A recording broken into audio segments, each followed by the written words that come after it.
realizando um sonho, né, que eles lutaram. Para quê? Para poder realizar o desejo do coração da Brenda, né? Então eles trabalharam, por quê? Porque o desejo do coração dela era ser médica, era o desejo do coração dela. E o que o Nelson e a Heloísa fizeram? Ele trabalhou para poder realizar o desejo do coração. E agora, queridos, a filha se formou e vai casar. E eles estão fazendo de tudo para quê? Para que ela realize o desejo do coração. Por quê? Porque a alegria de um pai, queridos, é ver os filhos felizes. E isso é o que Deus tem para nós. O problema nosso, queridos, é que nós deixamos de ter um relacionamento com Deus porque não temos tempo, porque está difícil, porque estamos passando por problema, ou porque está tudo bem demais. Mas deixa eu te falar um negócio para você, queridos. Deus, Ele se permitiu ser adorado em espírito e em verdade, para você não ter desculpa. Por exemplo, você tem tempo, está estudando demais, você pode adorar a Deus lá na faculdade que você estuda, você pode adorar a Deus no trabalho que você trabalha. Sabe, a gente não tem desculpa, eu não tenho tempo. Sabe, queridos, o vir na igreja, queridos, é um momento gostoso, é um momento que nós temos que ter comunhão, nós temos que estar junto com o irmão, é a oportunidade que Deus nos dá para poder abençoar, é o momento que a gente vai ouvir a palavra de Deus, sabe? E a gente também tem que buscar isso, a gente tem que se esforçar para isso. Às vezes a gente fala, pastor, eu tenho dificuldade, eu não tenho tempo. Eu também teve uma época na minha vida, queridos, que eu estava com viagem marcada, olha só, eu estava com viagem marcada, compromisso de família, só que de repente apareceu uma pedrinha na minha vida. E essa pedrinha, queridos, ficou presa bem no canal da ureta. E aí o que aconteceu? Tudo teve que ser cancelado, agenda, trabalho, cliente. Fiquei mais ou menos 25 dias internado em um hospital. Então deixa eu falar um negócio para você. Deus, Ele nos deu sabedoria. Não, você pode dar desculpa que for, queridos. Mas se você não busca Deus, se você não o adora, queridos, é porque você não quer, porque tempo você tem, né? Tempo você tem. Você pode buscar a Deus quando você está dirigindo, você pode buscar a Deus quando você está trabalhando, você pode buscar a Deus em todo momento. Sabe, queridos? Então, eu quero assim, dar essa pequena introdução para você entender que Deus, Ele fica feliz em realizar os seus sonhos. Deus, Ele fica feliz. É esse o Deus que nós servimos, queridos. E por que você está sofrendo? Porque você não está tendo um relacionamento com Deus. Abra sua Bíblia em Salmos, capítulo 20. Nós vamos ler do verso 1 ao 4. Salmos, capítulo 20, do verso 1 ao 4. Olha o que a palavra de Deus diz. No dia em que você passar por sofrimento, espero que o Senhor esteja ao seu lado. Eu gosto muito dessa versão da Bíblia, queridos, porque essa versão tem uma sacada bacana. No dia em que você passar por sofrimento, espero que o Senhor esteja ao seu lado. Que o nome de Deus de Jacó eleve você acima dos problemas, em perfeita segurança, e que Ele lhe mande socorro do santuário onde vive, no monte de Sião.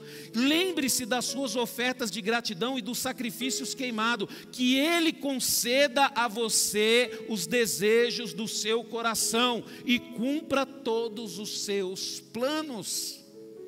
Queridos, o desejo de Deus é nos abençoar. Pastor, então por que Ele nos prova? Por que Ele nos trata? Porque muitas vezes nós desviamos do caminho do Senhor. Porque muitas vezes nós enchemos de nós mesmos, achamos que somos perfeitos, achamos que somos a última Coca-Cola do deserto, e começamos a tomar decisões baseadas em nossos sentimentos, em nossos desejos. E aí fazemos o quê? As famosas escolhas erradas, que vai dar consequência. Eu aprendi com um pastor, queridos, muito sábio, o nome dele, pastor Orides Manuel, que ele sempre falava, tudo na vida emite sinais. Por exemplo, se você está se relacionando com uma pessoa e aquela pessoa não é boa para você, vai emitir sinais. E você tem que perceber, né? Esses dias eu vi um vídeo, e esse vídeo falava sobre o narcisista, né? Que o narcisista, ele emite sinais. Aí falou, pastor, me chamou muita atenção, queridos. Os dois estavam na frente de uma câmera, eu acho que foi montagem, porque não é possível aquilo, né? Aí os dois estavam fazendo revelação para saber o sexo do bebê. Aí estava num brigadeiro. Aí eles morderam um brigadeiro, ela mostrou, o centro do brigadeiro era rosa. Ela ficou feliz, o cara ficou bravo. O cara pegou o brigadeiro, jogou no chão. Porque o narcisista, ele é assim mesmo, queridos. O que importa é o que ele quer, a vontade dele. Imagina você se relacionar com uma pessoa assim. Emite sinais. Emite sinais. Por exemplo, eu sempre falo aqui, né? Eu sempre falo isso. Você está namorando com uma menina, aí você vai na casa dela. Aí você vê ela maltratando o pai e a mãe. Você vai casar com essa menina? Você é doido. Se ela não respeita o pai e a mãe, vai respeitar você? É uma questão de tempo, queridos. Para ela deixar de maltratar o pai e a mãe e começar a maltratar você. Sabe, então tudo na nossa vida emite sinais. O nosso corpo emite sinais. Às vezes você está bem saudável, de repente uma dorzinha de cabeça. Opa, peraí. É sinais, queridos. Então eu aprendi isso com o pastor Orides. Então, Deus, queridos, Ele nos ama tanto, que Ele vai emitir sinais, Ele vai mostrar as coisas para a gente, e Ele vai conceder o desejo do nosso coração. O que você deseja? Vai louvar a Deus? Vai engrandecer o nome do Senhor? Vai, pastor, porque Deus está sempre comigo. Não é eu que apareço, é Ele. Então pode ficar tranquilo que vai acontecer. Pode ficar tranquilo que vai acontecer. Quando a gente olha, queridos, nesse texto, o salmista, ele orou para que o Senhor concedesse o desejo do teu coração e confirme os teus projetos. Só que tem um problema, queridos. Os desejos do nosso coração podem ser lícito ou ilícito. É aí que você tem que tomar cuidado. O que seu coração está desejando? É lícito ou ilícito? Os desejos que não contrariam a palavra de Deus, queridos, são perfeitamente lícitos. Por isso que você tem que conhecer a palavra de Deus. Por isso que você tem que ler a Bíblia. Por isso que você tem que ouvir a palavra de Deus. Aqui na igreja, queridos, eu acredito que todos aqui já leram a Bíblia. Então você sabe o que Deus quer e o que Deus não quer. Você vai pedir algo que você tem convicção que Deus não quer para você? É um desejo ilícito, porque o desejo lícito, queridos, é aquilo que não contraria a palavra de Deus, né? São desejos perfeitamente lícitos, porém os que desagradam a Deus são ilícitos, né? Os que desagradam a Deus. É que nem há muito tempo atrás, no início do meu ministério, uma menina chegou para mim: pastor, eu estou muito feliz. Eu falei: você está feliz? É, pastor, que eu tenho orado a Deus e Deus colocou uma pessoa na minha vida e eu tenho certeza que é de Deus. Eu falei: é mesmo? É. Só que só tem um problema, pastor. Eu falei: qual? Ele é casado. Eu falei assim: minha filha, isso não é a vontade de Deus, não. Isso não é mesmo, não. Sai fora. Porque eu sou assim, queridos, eu falo. Não adianta, eu falo. Eu vou falar que é a vontade de Deus. Então quer dizer que para Deus construir um casamento, Ele vai destruir outro. Ele vai estar indo contra os princípios dEle. Porque família é um princípio de Deus, né? Aí ela ficou brava comigo, saiu da igreja e nunca mais voltou. Mas por quê, queridos? Porque foi contrariado, né? E uma decisão eu tomei na minha vida, queridos. Eu estou aqui para agradar a Deus. E se agradar a Deus eu vou contrariar pessoas, não tem jeito. Pessoas serão contrariadas. Então, nós temos que aprender a lidar com isso. O desejo do seu coração é lícito ou ilícito? Se for um desejo lícito, glória a Deus, aleluia. Se for ilícito, pastor, eu quero me casar. Beleza, é um desejo no seu coração casar. Todos nós temos um desejo no coração de casar, sabe? E onde que é o problema? O problema é a pessoa que você vai casar. Esse é o problema. Ah, pastor, mas eu estou namorando, tal. E aí, como é que tá? Tem algumas brigas. Cuidado, preste atenção, abra o olho. Porque eu costumo dizer, e aprendi isso com o Nelson, né? É natural um namoro terminar, é natural um noivado terminar. O que não pode terminar? Um casamento. Tanto quando a gente dava curso de noivo, o Nelson era o nosso líder, e o nosso objetivo, né, Nelson? Era fazer os casais separar, né? E o Mateus vai dar sorte, hein, Mateus? Que a Brenda fez um monte de curso de noivo. Porque o Nelson não tinha com quem deixar a Brenda quando era pequena. Então, cara, todo curso de noivo a Brenda estava lá. Então a Brenda, Mateus, sabe de cor e salteado o que tem que fazer, viu? Mas eu acredito que vocês fizeram curso de noivo, ou vão fazer, fizeram já? Isso mesmo, glória a Deus, viu? Sabe, queridos, então eu louvo a Deus, queridos, que antes de me casar eu fiz esse curso de noivo, eu fui confrontado. E eu melhorei coisas na minha vida e deixei coisas para trás também. Porque tinha coisas que eu queria, por exemplo mesmo, o meu sonho era casar e ter televisão na cozinha, ter televisão na sala, ter televisão no quarto, né? Só que aí depois eu aprendi com o Nelson que não é bom ter TV no quarto, porque se não tiver TV no quarto não vai vir os meninos, né? E aí eu falei, puxa, eu vou ter que abrir mão das TV. Foi a melhor coisa que eu fiz na minha vida, queridos. Foi a melhor coisa que eu fiz na minha vida. Então nós temos que ter consciência disso, queridos. Sabe? O desejo do coração dos ímpios é fazer o mal às pessoas. Já o desejo do coração dos justos é fazer bem às pessoas. Preste atenção nisso. Por isso que Deus concede o desejo do nosso coração. Há desejo em nosso coração, queridos, que são colocados pelo próprio Deus. E Ele mesmo torna isso possível em nossas vidas. Sabe, queridos? Eu tenho certeza que esse desejo de fazer algo onde você vai poder ajudar pessoas, é Deus que coloca no nosso coração. Sabe, Deus coloca o desejo no nosso coração. Então, se vai ajudar pessoas, se vai ser bênção na vida de pessoas, Deus ele vai realizar, Ele vai abrir porta, Ele vai abençoar para quê? Para que você realize esse desejo, né? Que nem, por exemplo, tem uma adolescente que eu amo muito, conheço ela desde pequenininha aqui na igreja, que ela fala bem assim: pastor, o desejo do meu coração é ser bem sucedido e comprar uma casa grande para o meu pai e para minha mãe. E ela estuda muito, queridos. Aí hoje eu estava conversando com ela, aí eu falei para ela bem assim, né? E aí, já está pensando em namorar? Ela falou, pastor, de jeito nenhum, meu objetivo é estudar.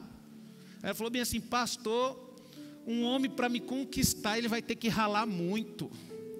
E eu olhei para ela e falei, isso mesmo, fica firme. Fica firme. Então quer dizer, queridos, é um desejo que ela tem no coração dela de primeiro honrar os pais dela. Por quê, queridos? Porque a educação que os pais dela deu para ela foi a melhor que eles puderam na situação deles. Só que ela é muito inteligente e ela quer estudar para quê? Para retribuir o que os pais fizeram por ela. Você acha que Deus não vai abençoar ela de uma forma sobrenatural? Você acha que Deus não vai colocar pessoas maravilhosas no caminho? Lógico que vai. Só que o problema é o seguinte, né? O problema é quando a gente fica adolescente. Quer namorar, né? É que nem um menino de 13 anos. Pastor, eu quero namorar. Ah, é? Mas e aí? Para quê? Você pensa em casar? Você não tem nem dinheiro de levar a menina no McDonald's. Você vai namorar para quê? Primeiro você tem que conquistar pelo menos para poder passear, né? Aí falou, pastor, você... Não, queridos, eu não sou contra, queridos. Mas eu acho que a gente tem que ter objetivo nas nossas vidas, sabe?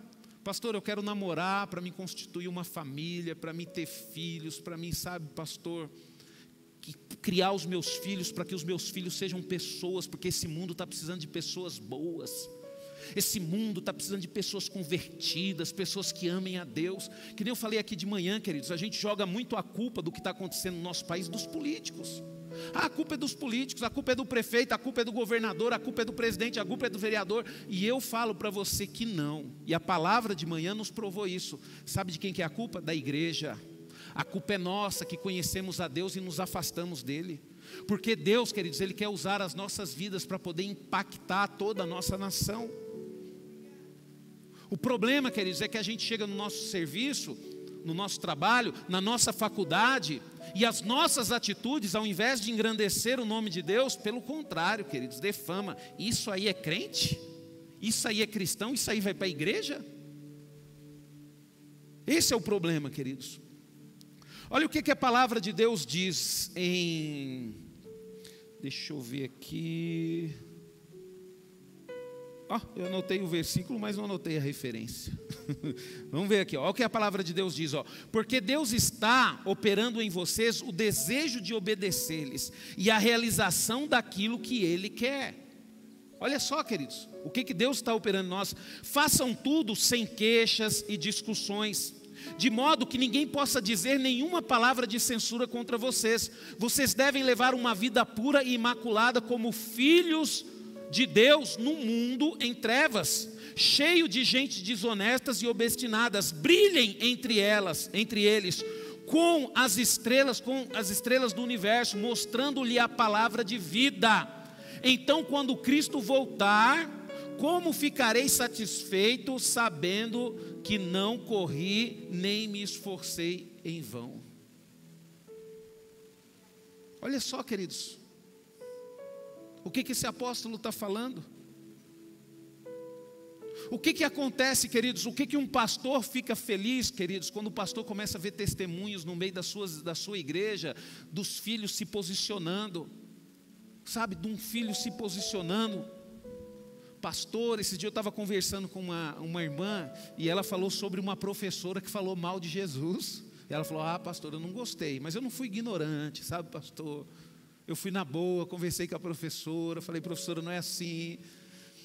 Falei: professora, a senhora é cristã, a senhora vai na igreja? Não. Então como é que a senhora pode falar de Jesus? A senhora não conhece Ele? E é gostoso, querido, você ver as pessoas, sabe? Porque é isso que vai fazer a diferença. E eu falei assim de manhã, né? Às vezes Deus, Ele pode abrir a porta de um trabalho seu e colocar você para trabalhar junto com o prefeito, junto com o governador ou junto com o presidente.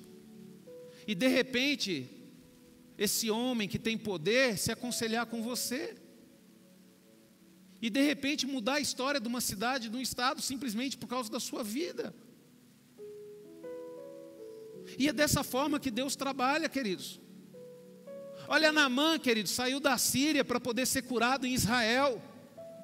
E o nome dele foi registrado na palavra de Deus por causa de quem? Por causa de uma serva, de uma escrava que ele tinha, que era serva de Deus. Você só está doente porque você não conhece o profeta de Israel. Tem um profeta? Tem. E se o profeta falar que você vai ser curado, na mesma hora você é curado. A Bíblia, queridos, ela mostra, né? Ela mostra em várias outras passagens a disposição do Senhor em realizar os desejos do nosso coração. Significa que Deus tem disposição, Ele quer fazer isso, Ele quer realizar os desejos do nosso coração, né? Às vezes você está desanimado com a vida, aí você fala: Senhor, eu quero ir para o céu. Cuidado, viu? Deus pode te levar para o céu, viu?